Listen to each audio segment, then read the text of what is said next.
300 euros a cada autònom de la Comunitat Valenciana per ajudar-los en aquesta situació difícil a tots aquells que han perdut per culpa de la inflació. I per una altra banda, sobretot els preus energètics, i per una altra banda també 50 milions més per al sector bàsicament ceràmic, però també els intensius en ús del gas, perquè és fonamental.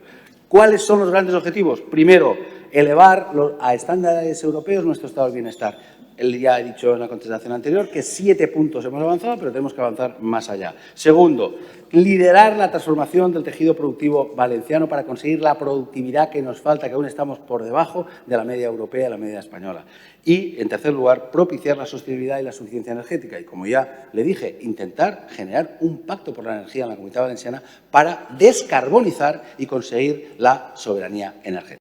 Revertir els serveis essencials a la gestió pública és una de les nostres grans prioritats i la inspecció tècnica de vehicles és un d'aquests serveis.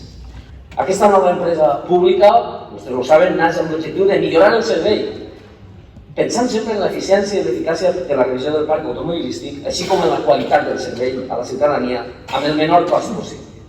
Y también les anuncio que ya hemos solicitado a la Consellería de Obras Públicas y Política Territorial que ponga en marcha la modificación de la Ley de Carreteras, porque queremos que también se sancione al putero o al proxeneta que abusa de las mujeres en las carreteras. 9 de junio de 2022. Y mientras estamos celebrando este debate, 25 millones de personas sufren el trabajo forzoso en el mundo. La mayoría mujeres, niñas y niños, poblaciones desplazadas, los grupos más vulnerables de la sociedad. Para los socialdemócratas, la erradicación del trabajo forzoso en todas sus variantes, en todo el mundo, es una gran prioridad.